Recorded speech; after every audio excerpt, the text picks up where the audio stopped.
There is a play called The Royal Family, which celebrates 2 generations of Barrymores.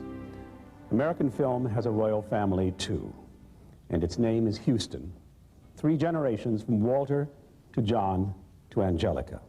That remarkable family tree, with an Academy Award suspended from every bough, is a fascinating part of the story we've come to hear tonight, from a woman whose journey has taken her from an Oscar-winning tour de force as a mafia princess in Prizzi's Honor, to the heartbreaking wit of her Oscar-nominated performance as Tamara in Enemies: A Love Story, to the tough, ruthless honesty of yet another Oscar-nominated performance as the con artist Lily in The Grifters, to the ghoulish glories of Morticia in The Addams Family.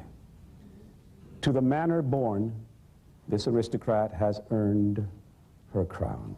Ladies and gentlemen, Anjelica Huston.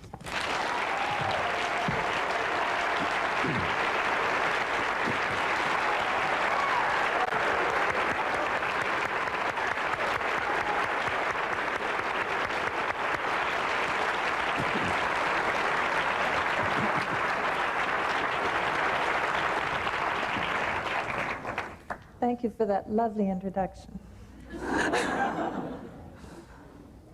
Anjelica, though you were born in Los Angeles, you were almost literally to the manor born, since at the age of 5 months your mother moved into a manor house in the west of Ireland. How did that happen, please? Well, my father was making the film The African Queen. A runner came through the jungle and whispered in his ear, and finally everyone who was working on the film, Lauren Bacall, Humphrey Bogart, Katharine Hepburn, all said, well, John, what the hell is going on? Because they knew that my mother was expecting me. And finally, at the end of the day, he told them it was a girl, and her name was Anjelica. And then how did Ireland transpire?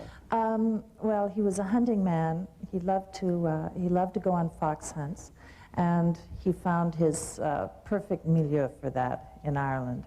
Fell in love with the country and decided to live there ultimately. Where did you live? First of all, in Courtown House, which was a rented house, a very grim manor house, and then later on at St. Clarence in County Galway, which was a fantastic place, a sort of paradise for children. And we rode ponies and we fished and we made up stories, and because we had no television in Ireland until we were 12 years old or so. So it was very much a matter of sort of inventing your own pastimes. Did your father ride with the Galway hunt? He did. He was joint master of the Galway Blazers. And I rode my first hunt when I was 11 years old. And I got blooded, which is a rather, it's a sort of primal function where they take the fox's tail and brand you. With the blood? With the blood. That's why I don't fox hunt. I rather liked it. You did? All the blood came off after I had my nap, and then I used magic marker to Walter Huston, who was the first name I mentioned in this royal family, died a year before you were born, so of course you never knew him. But you've seen him on film. What do you think of him? Here's your grandfather. What do you think of him as an actor? Well, initially, because we didn't have television, we watched my father's films over and over and over again on the projector. So I must have seen Treasure of Sierra Madre about, some 50 times before the age of 12. And to my knowledge, my grandfather was this little old prospector, this little pappy character with no teeth, and who slapped his thighs a lot. And it was it was only much later, after I came to New York, I was, I guess, about 21 when I turned on the television and saw Dodsworth for the first time. And it's a different world. of course, he played a very beautiful and elegant retired banker in Dodsworth, and I realized that he was an actor. You have a hell of a birthright, don't you? Scary. No, it's not for you. Yes, it is. In March 1949, Walter Huston won the Academy Award for Best Supporting Actor, and John Huston won 2 Oscars for directing and writing for that same film, Treasure of the Sierra Madre. And it was going to be 36 years later, as we'll all see, and as most of you already know, when that miracle happened again. Just a word about John Huston. Got a favorite John Huston movie? Oh, I guess African Queen. I like love stories. I think my favorite is The Maltese Falcon. We're talking about a giant. What was it like being the daughter of a giant? Were you aware that he was a giant? He must have seemed big. He was 6'3". Yes, I remember being below his knees and holding on to him. And we were wont to do that because he traveled a lot, and we're always very sad to see him go. So he had to kind of kick us off on the way to the car. I was aware that he was different because he wasn't like the other parents. First of all, he wasn't around as much as the other parents. And people spoke of him in respectful tones. He was, his voice was deeper, his stride was longer. He was quite an imposing figure. Did he treat you like a child? I think he liked what was adult in children more than what was childish in children.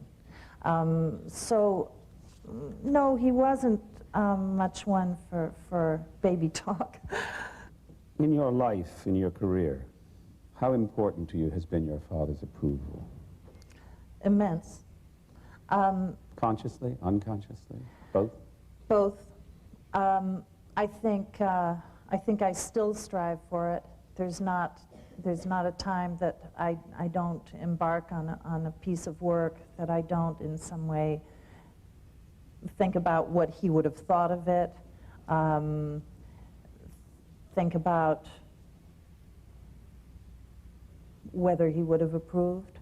Definitely. I to this day, it's almost one of the first things that passes through my mind. Ever talk to him? Well, I was quoted in I think it was the Star, as having conversations with my dead father, and I admit it's absolutely true. I do. I consult him.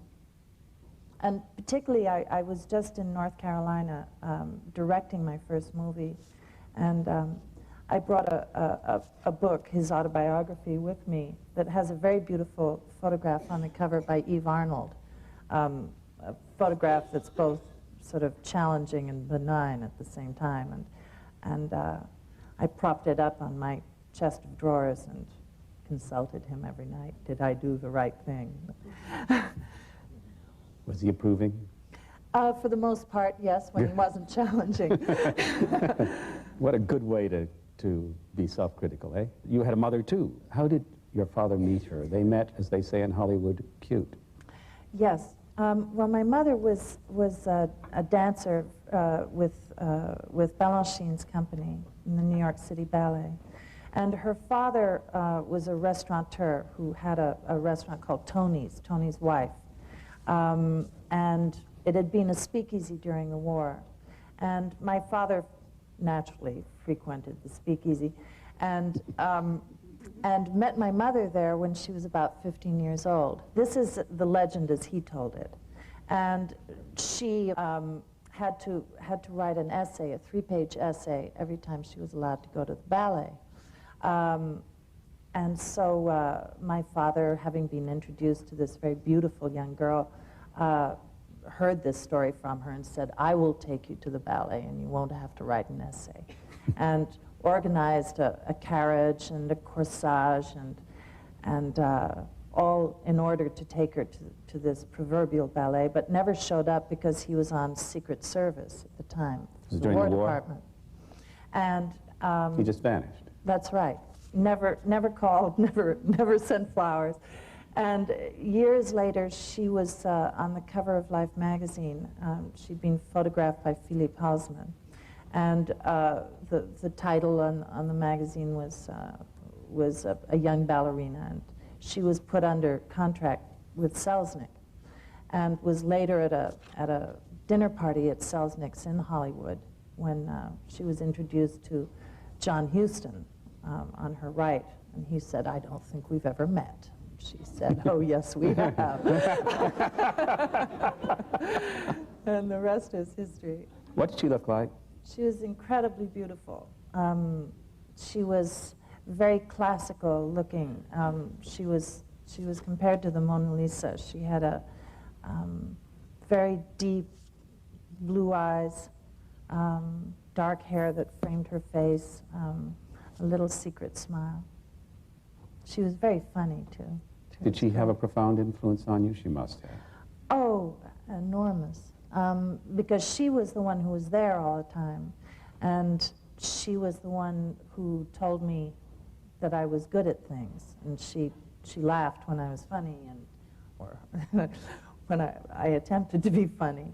And she was very imaginative. Is there any connection between Morticia Addams and St. Clarence, the manor house in Western Ireland? Well, I think to a large extent, because there was nothing better to do, really, other than ride ponies and dress up. So I dressed up a good deal and also studied the works of Charles Addams in the bathroom. And why were they in the bathroom? Well, that's where the books were, so many hours were spent poring over Charles Addams. And the cartoon books were kept in the bathroom. But didn't you used to act in front of the mirror, too, and do Constantly. commercials and things? Yeah, well, I used to sell things to the mirror, like Palmolive. This will make you clean. Stuff like that. Why did that Galway idyll end? Well, my parents, who I can't really ever remember sharing in the traditional way that parents, other people's parents, seem to share life, ultimately drifted apart. And I was sent to the French Lycée in London. My mother removed to London, and I remember it being a very upsetting time. I was very unhappy. I didn't like to live in that town. Did you begin finally to enjoy yourself there and to take part in the I started to relax, yes, in the swinging 60s. Were you a swinging 60s person? You finally cut the knot in London, too. You began almost began a career with, of all people, Franco Zeffirelli. What happened there? Well, there was a school search on where scouts would come out and sort of identify potential young actors and actresses. Not that I was an actress at the time. But I met with Mr. Zeffirelli and longed to play Juliet. This was for his Romeo and Juliet? This was for Romeo and Juliet. The film? Yeah.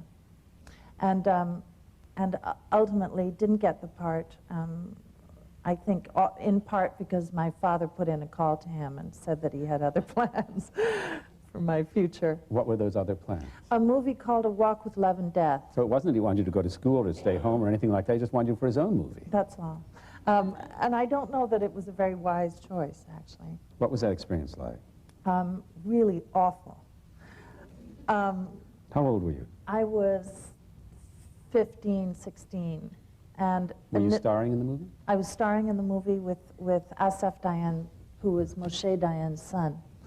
And my initial, I was having a hard time with my father at the time. I gave my father a lot of trouble, I think. Did he give you trouble? Yeah, a lot. Was he encouraging at all, or was he a taskmaster? He was a taskmaster, and I think I'm apt to be very crab-like. I was born under the sign of Cancer, and when I want to avoid things, I just go into my shell. And that's what I did. And I think we barely spoke to each other when we made that film. I was very difficult. Something infinitely worse happened in 1968. I'd been back in London for, some months. I was then understudying Marianne Faithfull in Tony Richardson's Hamlet at the Roundhouse. And I was woken up one morning about 8 a.m. out of a deep sleep and told that my mother was dead, that she'd been killed in a car crash. And how old was she? 39. This was in France, wasn't it? Yes, she was actually, it's funny how Venice always crops up in my life. She was driving to Venice at the time, and the car hit a truck. What was the impact of that on you? Devastating. Nothing before or since can compare with it in terms of shock or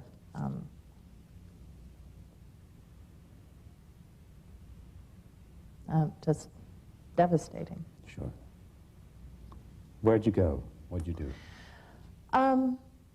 Well, I see Richard is here in the audience. Dick Avedon really changed my life. He'd taken some test photographs of me in London when I was, I guess, 15. And although I think it was his feeling that I would never be a model, he was very kind to me and very nice to me. And when I came to America, which is really what I wanted to do, I wanted to get out of that house. When I came to America, he brought me up to Diana Vreeland at Vogue and suggested that we do an Irish trip together. And I have to say, it was really beautiful, beautiful trip, beautiful photographs. Our students and our subscribers will remember that when Stanley Donen was here, he told us all about Funny Face, when Fred Astaire played Richard Avedon. Avedon is the only person I know who's been played by Fred Astaire. But he has other distinctions, and I would like him to stand up so that you can see one of the greatest artists of our time, Richard Avedon.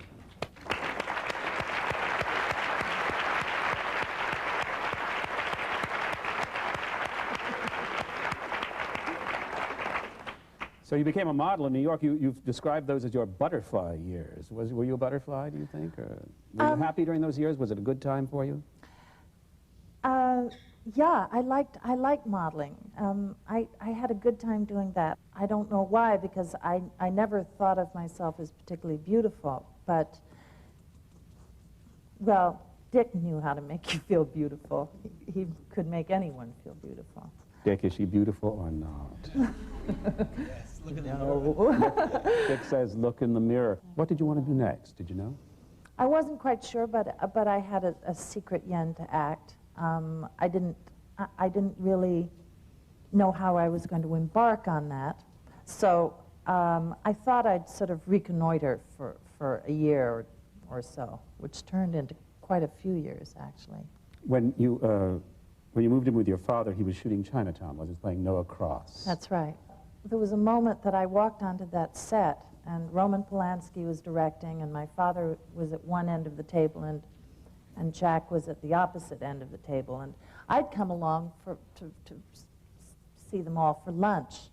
And I sat down at the table, and my father leaned across the table at Jack and said, "Have you slept with my daughter, Mr. Gitz?" Oh, God. This was within character, of course, and part of the screenplay. Right. In 1978, you seem to have arrived at a very important crossroads. And standing there was a distinguished actor and director and member of the Actors Studio who is one of the teachers of our workshop in this program. And her name is Lee Grant. Tell me what happened. You were doing a film with her, weren't you, or beginning to prepare a film at AFI? Yes, she was doing Playing with Fire. And I was playing Adele, who cries throughout the piece for reasons I couldn't fathom. And at a certain point, Lee, in her frustration, picked up the script and did the scene. And Lee suggested I go to acting school at that point. Where did it lead you? It led me to a brilliant woman called Peggy Fury, who really changed my life. She was fantastic. Who were some of the other students in her school? Sean Penn, Meg Tilly, Michelle Pfeiffer, Eric Stoltz, and on and on. Good tradition. She taught you to let go, didn't she? Yeah, and she taught me And to to be trust brave. myself And to and be to have brave. fun. And so much of it is having fun because, you know, the more relaxed you are, the more comes out. How much have you been able to use that she taught you? Do you use it still? Sure. Consciously? No. Or is it now just ingrained? No, I think she allowed me to feel that self-exposure wasn't a bad thing.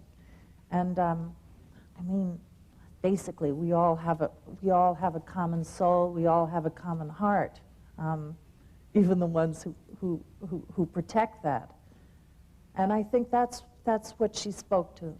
She brought that out in you, and it was okay to be foolish, and it was okay to have fun, and that's what she gave to me. When you told your father, when he was aware of the fact that you were now going to make a real effort, and that you were 28 years old, didn't he have a bit of advice for you?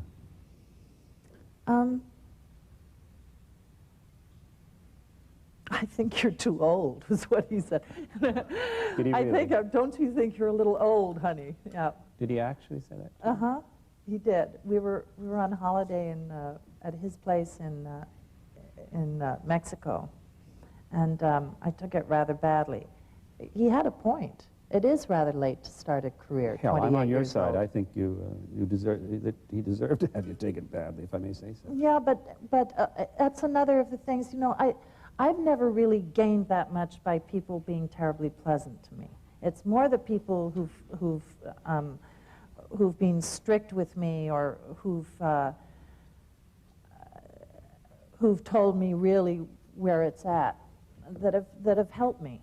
That fallow period ended with an odd movie, but that movie was the beginning of an extraordinary period. And it came through John Foreman, did it not? Yeah. Tell us. Well, John Foreman was a wonderful man and a great and dear friend to me. He'd produced Man Who Would Be King for my father, and he put me in a film that he was making with MGM called Ice Pirates, which was less than stellar, but I got to play a very good role. I was the greatest swordswoman in the universe. And I wore monkey skulls and wielded a mighty sword. And around the time that film was ending, and it was a pretty good part. I mean, it was a chunk of work. He came to me with a book by Richard Condon called Prizzi's Honor, and said, read this and tell me what you think of Mayrose. So I read it, and I thought Mayrose was fantastic, and I went back to him and said, well, it's great, John. And he said, well, what do you think about your father to direct and Jack to play Charlie? And I went, oh, God, don't do this to me. Did you feel like bait on a hook? I felt like big bait, yes, monkey bait. I was actually in my agent at the Times office, and hoping for a little more when I heard, I don't know, I'm glad I don't know his name to this day, saying, you know what, ask for more. Ask for more. We'd love not to have her in this movie. She's in it because she's Nicholson's girlfriend and Huston's daughter. So ask for more money. Make our day. Welcome to Hollywood, folks. But you know, again, that stuff is good for me.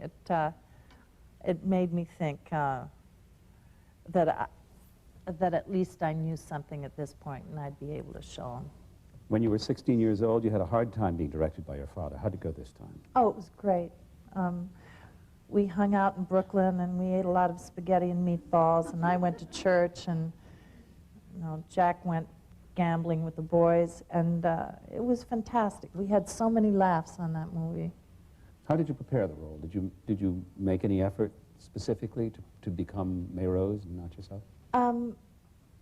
Well, I think a lot of it for me has to do with costume and how the character looks and what her priorities are in those departments. And as soon as I kind of I find my way into the costume, and then something else happens. And then, how does she speak? What is her education? Where does she come from? All of these things. She had very long fingernails. Very long fingernails. Was that part of the costume? Yeah. All of those things dictate who you are. One sometimes forgets that Pritzi's is a comedy, a very funny comedy. How did you approach that aspect of it? Was it a comedy to you? Did you see it as being a funny? Well, my Picture. father saw it as funny, which was the main thing. But it was very tongue-in-cheek, very ironic, very witty, which is the kind of comedy I like. I'm not too crazy about slapstick. I've never found it, and I don't like messes. I don't like when people drop things and put puddings in each other's faces, you know. So this was my kind of comedy.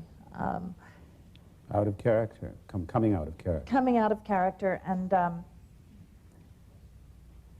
when you have that, you know, it's your nasty little secret. Nobody else really has to know. Do you talk to anybody on the set about what you're doing, or do you like to keep it as your nasty little secret? No, Lots of I actors like do. to keep it to myself. What's it like to act with Jack Nicholson? Great. There's nothing like working with somebody really, really good. Maybe the best. Maybe. Close. You get a lot from him when you're acting with him? Oh, sure.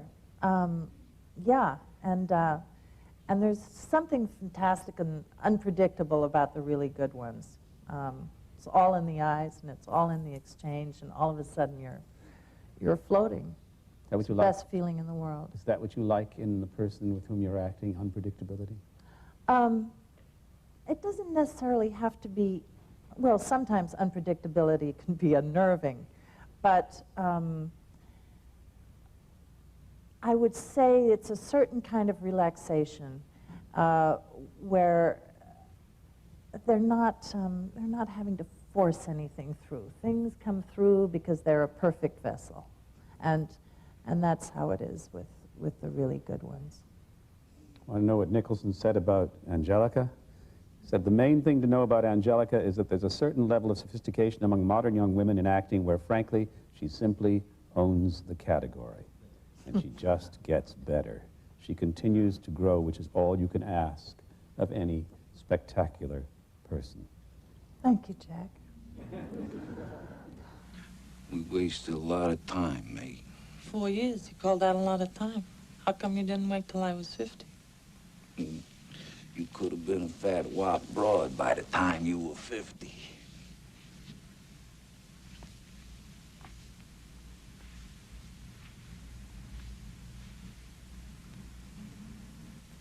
You want to do it, Charlie?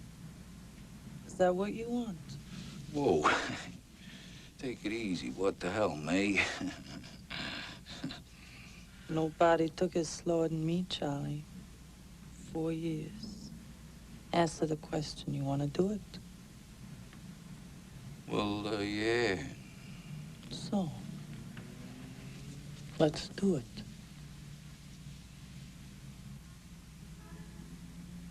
With all the lights on? Yeah. Right here. On the Oriental. With all the lights on. Do you remember when we started, I said we'd come back 36 years later. John Huston won Best Director and Best Writer. And his daughter won the Best Supporting Actor, as his father had for Treasure of the Sierra Madre. That's an amazing fact, and it testifies to the fact that you are a member of a royal family. I saw that Academy Award ceremony, and it strikes me that you did something very odd. Instead of going back to that strange area where the press gets at you, you went back to your seat. Yeah, I just right back there. You didn't go to the right place at all. No. What did you find when you got back to your I was seat? up in the clouds. Well, my father was oddly crying, and Jack was upset. And I thought, why? Why would they be upset? Weren't they weeping for you? Weren't they happy for you? Yes, they were. Both of them? Either that or jealous. With every good reason. Welcome to Hollywood. In 1987, Anjelica made a film called The Dead.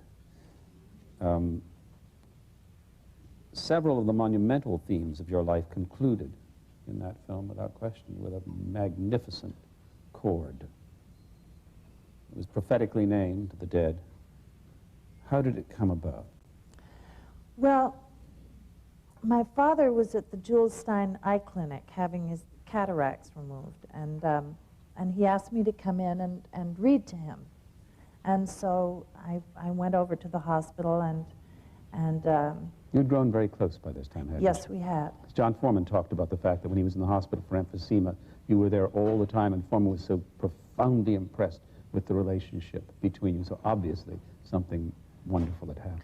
Well, you know, at a certain point, I think we looked at each other and decided, what the hell, we loved each other, you know. Maybe a lot. It was terribly important to spend that time with him, because I think we both knew that there wasn't much left. And anyway, in that particular instance, he gave me a script and said, would you read this to me, honey? And that was the script for The Dead. And it was a tremendously ambitious movie in retrospect, maybe because it's an epiphany. It's not a big story. It has no great climaxes. It's, as my father said, you know, I wonder what they'll think about a movie in which the most stirring occurrence is the breaking of a wishbone. And that's really what it was. It was a movie about not fripperies exactly, but you know, everyday conversation, in this case a dinner party, where people talk about life and about music, and then the main protagonist has a realization that is life-changing. And so it's a very profound movie, very religious movie, I think. The Dead is the last of the stories in Dubliners. Was your father, was he fond of Joyce? Was it because he liked Joyce and knew Joyce's work, or was it just that it was? It was definitely Joyce, and I think Joyce was the key to many, many things for him. He'd read Joyce as a very young man, and I think it was a personal epiphany for him. How did your father manage to direct it? Wasn't he was wheelchair-bound? Incredible. He was absolutely, I mean, we all came down with, I had mononucleosis, the rest of the cast had flu and pleurisy and I don't know what, and he was on oxygen all the time at that point, and in a wheelchair, and he never missed a beat, not a beat. He was as alert as I've ever seen him. In fact, I think Pauline Kael wrote about that movie and said, you know, that movie making had become literally easier for him than breathing. Would I be wrong to think that your father meant this as a legacy to you and your brother Tony, who wrote the screenplay? Was that in his mind? I think he wanted to see us set. Everybody together.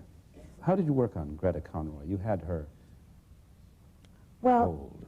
I remembered, there's a line that says everything to me of Greta's, and she says, we used to go out walking, Gabriel, you know, the way they do, in the rain. We used to go out walking in the rain, Gabriel, you know, the way they do. And that was my childhood in Ireland, you know. I used to go with the woman who looked after the estate, whose name was Betty O'Kelly, who's also dead now. And we used to go for walks in the Boreens. Boreens are sort of back roads in Ireland with the dogs, and she'd give me Gold Flake cigarettes, you know, and that's what I remembered. And so that line was always, it always kicked me off. And you'll find that sometimes when you're reading something terribly good, and there'll be one thing that really, that just, it gets you every time. And I still can't think of that line without being got. And there was the poor fellow at the end of the garden, shivering.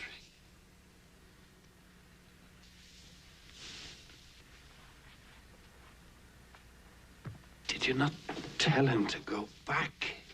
I implored of him to go home at once and told him he'd get his death in the rain. But he said he did not want to live. I can see his eyes as well. Did he go home? Yes. He went home. And after I was only a week in the convent, he died. He was buried in Oughterard, where his people came from. Oh, the day I heard that he was dead. The whole picture is summed up when Gabriel is you hear his thoughts, and one of the things that he says is what Joyce wrote, which is, better pass boldly into that other world in the full glory of some passion than fade and wither dismally with age. I suspect that's what John Huston was doing. I want to talk briefly about Lonesome Dove. How did that happen for you? Well, I was asked by Suzanne to pass, and this followed my having read Lonesome Dove one winter in Aspen, Colorado. And of course, like everyone else, I fell in love with that story. And I love Westerns. So it was a great pleasure to be able to go and work with Mr. Duval. What's it like working with Mr. Duval? Fantastic. It shows on the screen, but what did it feel like? It's like we were saying about Merrill and Jack and the great ones. He's completely there for you. Like for rehearsal, I had to read a letter from the character, from Gus. And for each rehearsal, he gave me a new letter, a letter that he'd written in his own words. So by the time I got to the movie letter again, he'd done all my work for me. Mm. He was fantastically generous, a brilliant actor. Do you like to rehearse? Yeah. For movies? Yeah, I like to work in a variety of ways. I think first of all, it depends who you're working with and how they go about it. What do you want from a director, Anjelica? What's a good director do with you? Oh, I want him to tell me I'm great, you know. I want him to send me flowers and tell me I'm great every day. Then flowers don't necessarily need to come every day, but once every couple of weeks. How much do you want him to be involved in the process with you? Do you want him to leave you alone? I like to be moved in the right direction. And if I'm in trouble, I certainly like help. What I'm not too crazy about is being minutely dictated to, because it sort of stops the flow. I like general direction, and I like approval. So do we all. In Enemies, a Love Story, 1989, you played your second Tamara. What drew you to this remarkable role? Well, the most beautiful book by Isaac Bashevis Singer. And of course, the great Paul Mazursky, who I adored working with. And just a great part, a wonderful part. It took a lot of gall on my part, I think, to play a concentration camp survivor. And it was spiritually and mentally a hard thing to do. But Singer wrote what is at times a very funny sex farce. Yeah. That comes straight out of the Holocaust. And there's an amazing scene in it for me when you learn that Herman is married. Yes. She's returned from the dead. You thought she was dead, he's married, and so forth. And she's a very strong woman. She seduces him, and eventually she takes over his life. There's a great scene in the diner when you tell him what? Yeah, let me be your manager. Yeah, he's married to 3 women at this point, effectively. And you tell him, in America, people have managers. You need a manager. I love that line, here in America. That was a great line, you know. America, so full of promise. There was a third Academy Award nomination for Angelica's role as Lily in The Grifters. Would you talk to us about that? How did that happen in a rather interesting way, I think? Well, I met with Stephen Frears here in New York, and we had dinner at my agent's apartment, and he walked me home, and I'd read the script of The Grifters, and it was edgy, it was very dark, and he apologized to me the whole way back to my hotel about the part of Lily Dillon, and I really wasn't that passionate about doing it in the first place, so it was sort of odd that he was apologizing so profusely. And then he dropped me off at my hotel, and I went upstairs and I read it again, and I decided I really, really wanted to do it. And then I went back to California, and I went into a meeting with he and Marty Scorsese, because I guess, well, Marty was producing it, and I guess he'd reconsidered a little bit at this point.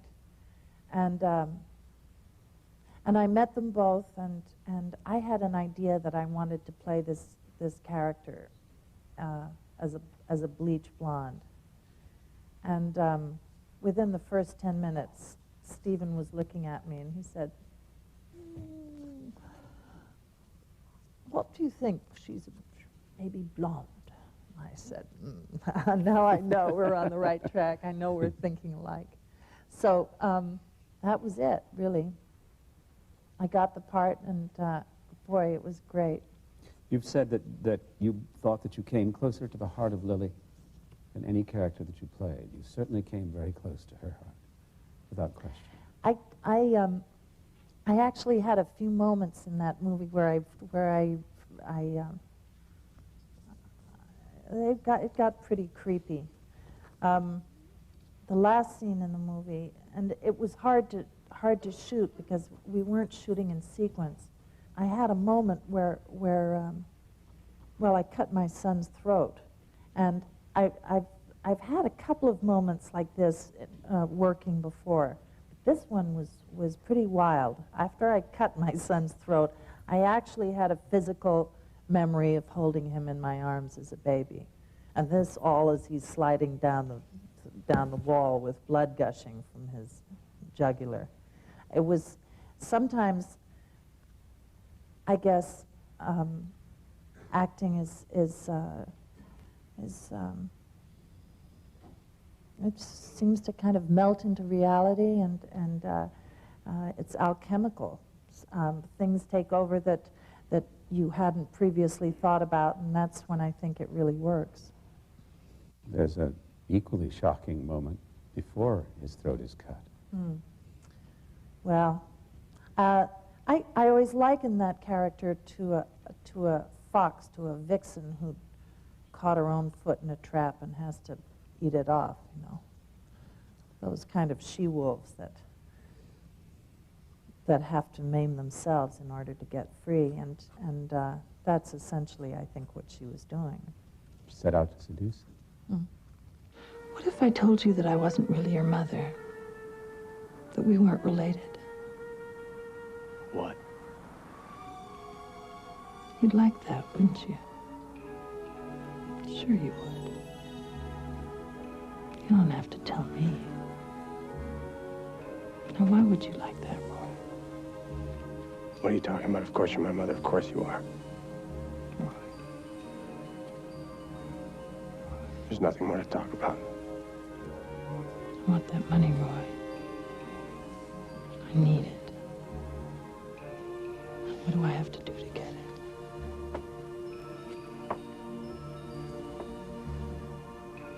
You mean you won't give it to me, Roy?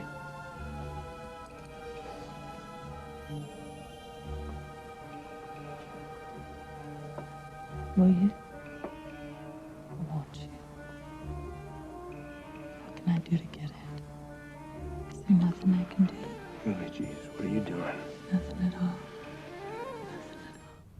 for her performance in The Grifters. Anjelica was nominated for Best Performance by an Actress in a Leading Role in 1990. The Witches, which you made in London, which was a very, very interesting film, warmed you up for your role as Morticia Addams in the Addams Family. And here, finally, you did come full circle, because this is precisely the role you began with at St. Claren's in the bathroom. How did this role come to you, please? Well, Morticia Addams sort of came out of the blue. I was delighted that they thought of me and not Cher. My information is that Cher wanted to play it very much. I'm sure she did. It's a great role, and terribly pleasant to play because she's completely self-satisfied. When you play a cartoon, is it real for you? Sure it is. Must be. Well, yes, it was actually, it's a sort of painful part to play in that it's technically very difficult. And every time I turned my head, my hair would split and they'd call cut. So this dictated that, you know, when Morticia turns, she turns full body. It required a certain amount of patience, but well worth it, I think. And I got to play with Raul Julia, who's maybe the nicest person on the face of the earth. Wonderful actor and just a great person. I miss him so much. We all do. You've just finished directing a film, have you not? Yes. What's the film called? It's called Bastard Out of Carolina. For whom did you do it? I initially made it for TNT, who rejected it. It's a very beautiful... Why did they reject it? I think because there are two scenes in the movie that deal with child abuse that are pretty potent. Showtime's picked it up, and it's airing in December. I hear nothing but good things, and one of the critics in Variety said that no man, forgive me, I know you don't want to be referred to as a woman director, but the Variety review said no man could have shot this film the way you shot it. It was very high praise. Well, I appreciate that. Are you able to use what you've done as an actor, as a director? Oh, yeah. How do you deal with your actors, for example? I praise them. Praise them. You love them, huh? Yeah. Well, of course, because, of course, they're great, you know. It's such a huge leap of faith, and particularly when you're from the other side, you know. I have to say, never as an actress have I really appreciated what I've done in the way that I could appreciate my actors from just watching them. I was blown out. I wonder, how could you do that? How can you do that? Is it a brave, good thing to be an actor? I think it's the greatest. It's a wonderful life and so full, and that's if you get a chance to do stuff. I mean, sure. I think it's a fantastic profession. We end each of our evenings with our questionnaire, which was invented by Bernard Pivot, a bouillon de culture. And I will conclude by asking Anjelica, what is your favorite word?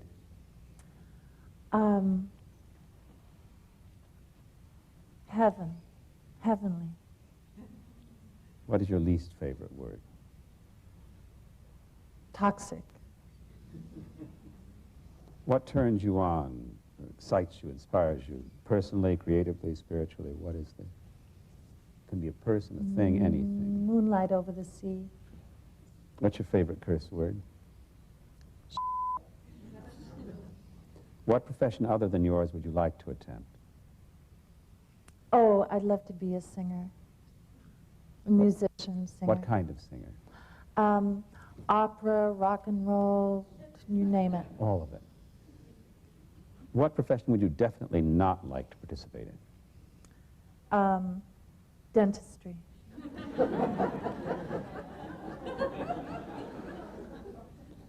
If heaven exists, and obviously And it does. you assume it does, if heaven exists, what would you like to hear God say when you arrive at the pearly gates? Come on in. I guess that's what I'd like him to say. Come on in. And maybe you're... Better than send me down. Well, we've been in the presence of royalty tonight, so Oh. thanks. Thank you very much. Thanks so much.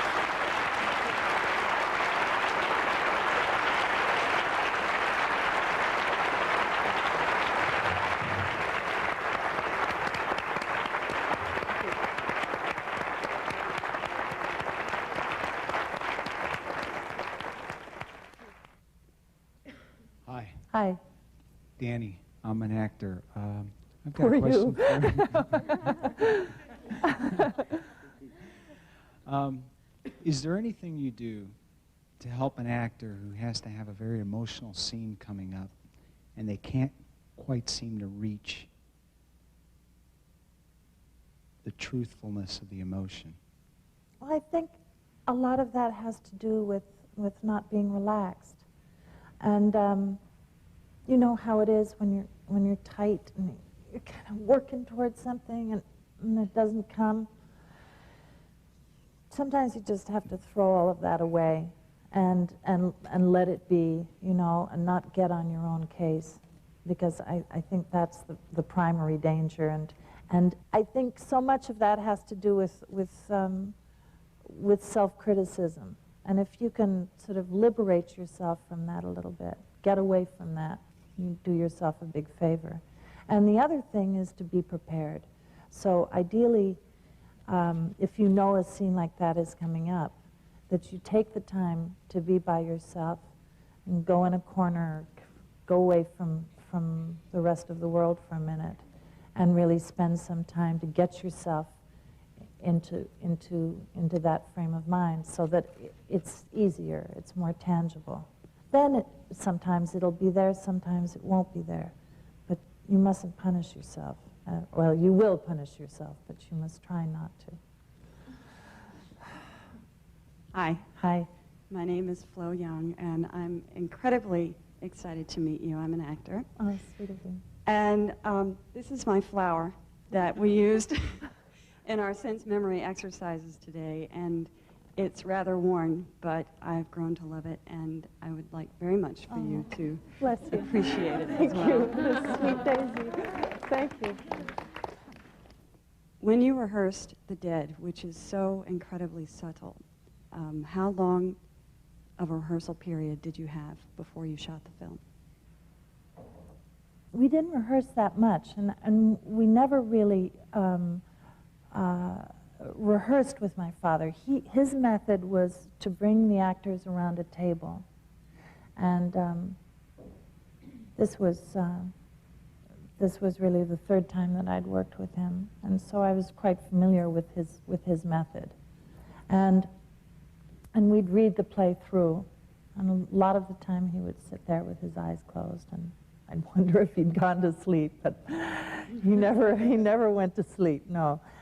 He was listening to the voices, and he was listening to the timbre of the play. I remember before that last scene, I was marching up and down. I have a thing that I do where I just kind of stalk up and down, and my head was full of dire thoughts, and I was very, very upset. And I remember my father, you know, sitting over in a corner watching me go through this exercise, deep hysteria. And he's saying, "What about your horse, honey? Have you ridden your horse?" And I go, "Yes, I've ridden my horse." But he understood what I was doing, but he'd try to take me down, you know. And for me, it was so important to be where I wanted to be in that scene that nothing was going to stop me. You know, I was defiant. Thank you. But I had to come down a good deal. But as I say, you know, it helps to start big. For me, anyway. Hi, my name's Deepak Jain. I'm a first-year acting student here. Hi. I really enjoyed your work in The Crossing Guard. There was a certain subtle intensity that I saw with you and Jack again that is very interesting. Well, I made that movie with him after we'd been split up for a number of years, and but there was residual stuff from the relationship that I felt would be potent equipment to use. So, you know, I think rather than let the negatives sort of take over in a situation like that, and having been offered the part by Sean Penn, who I respect very much and felt very trusting with, that I'd give it a go and see where it took me. The point is, if you can do it towards something that has the auspices of being maybe something positive, so much the better. I mean, why fester with that when you can get it out, and get it out in a way that is that's meaningful and also I think ultimately successful. I'm proud of those scenes. Hello. Hi. My name is Krista Mountain. I'm a first year on the acting track. I'd like to know a little bit more about character development, since you've played so many different types of characters. I'd like to know how you tap into that aspect of yourself that you feel is the character and take that one aspect and then make it three-dimensional. Well, first of all, I think there's a lot that I can't play. I go about working on a character that I think is within my realm. And that's not to say that as a student I don't think you should try everything. I think you should, and thereby find out what works for you and what maybe you're more proficient at, and work at the things that you're not so proficient at. And if you have a great teacher, he'll steer you, he or she will steer you that way. But I think having found what your strength is, you'll find that strength in the things that you'll read, and they're generally the things that appeal to you. What is it that moves you? What is it that excites you? And those are the things I go for. Hi. Hi. My name is Tim Jensen. I'm an actor. And I was wondering if you could talk about the challenges of approaching a role or a character that the world already knows quite a bit about, as in Morticia Addams. Well, Morticia sort of came by osmosis. I think the thing that I realized about her, and the most important thing about her, was that she was completely divine and completely happy and satisfied in an ideal marriage with perfect children, and life couldn't be better, you know. So she was completely self-satisfied. And that, it occurred to me that that's how things were. So I never questioned that. Because she certainly wouldn't.